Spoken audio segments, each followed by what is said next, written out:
Hello नमस्कार, रेवती रेसिपीमध्ये तुम्हा सगळ्यांचं स्वागत आहे। तर आज मी साजूक तुपातला बदामाचा शिरा बनवणार आहे। तर त्याच्यासाठी मी इथे गोवर्धनचं तूप घेतलेलं आहे, कढई गरम करायला ठेवलेली आहे आणि जाड रवा घेतलेला आहे। रवा स्वच्छ साफ करून घेतलेला आहे। इथे मी 3 ते 4 चमच तूप टाकणार आहे। तूप छान असं गरम झालं की त्याच्यामध्ये आपण रवा साफ करून घेतलेला आहे तो रवा टाकून घेऊयात। आणि रवा आपण छान असा एकदम मीडियम गॅसवरती भाजून घ्यायचा, सतत हलवत राहायचा। आणि जसा जसा आपला रवा भाजतो तसा तसा एकदम असा रवा आपला फुलतो, एकदम हलका फुलका होतो। तर छान असा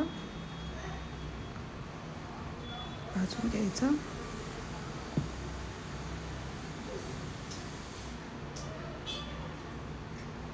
एकसारखं हलवत राहायचं म्हणजे रवा व्यवस्थित असा सगळा खमंग असा भाजतो। तर त्याच्यामध्ये मी बदामचे काप घेतलेले आहेत करून, मी पाहू शकता रवाही आपला छान असा फुललेला आहे, भाजलेला आहे व्यवस्थित। आता हे बदामचे जे काप करून घेतले ते टाकून घेऊयात, म्हणजे रव्यासोबत बदामसुद्धा आपले छान असे क्रिस्पी भाजतील।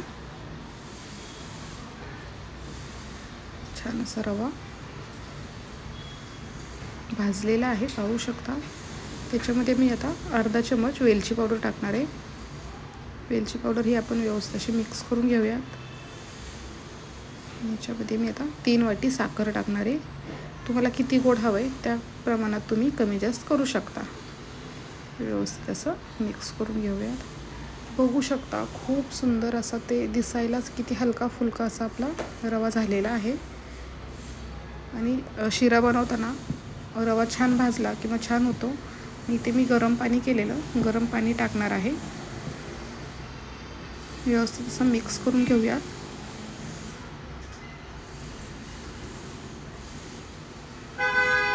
एक नंबर चवीचा आपला बदामाचा शिरा इथे बनवते, खूप छान लागतो। ह्याच्यामध्ये अर्धी वाटी दूध टाकणार आहे।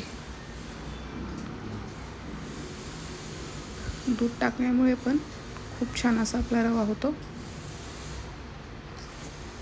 व्यवस्थित असं मिक्स करूयात।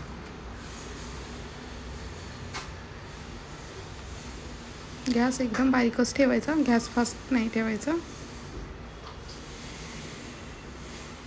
छान असं मिक्स करून घेतलंय। आता याच्यावरती आपण झाकण ठेवूयात।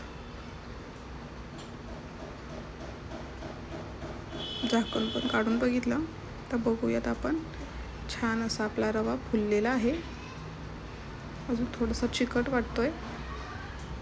आपण पुन्हा एकदा ह्याच्यामध्ये 2 चमच तूप टाकणार आहे। व्यवस्थित असं मिक्स करूयात। बघू शकता आणि असा तुपाचा घमघमाट येतोय। झाकण ठेवूयात। 5 मिनिटासाठी झाकण ठेवायचं आणि एकदम मीडियम गॅसवरती पुन्हा आपण चेक करूया। तर रवा आपला तयार आहे, शिरा पाहू शकता। खूप छान असा मोकळा एकदम मऊ लुसलुशीत असा शिरा तयार आहे। व्हिडिओ कसा वाटला तो तुम्ही मला नक्की कमेंट करून सांगा। व्हिडिओ जर आवडला असेल तर चॅनलला माझ्या सबस्क्राईब करा, लाईक करा, शेअर करा। वरून थोडेसे बदामचे काप टाकणार आहे। आणि व्हिडिओ बघितल्याबद्दल तुम्हा सगळ्यांचे धन्यवाद।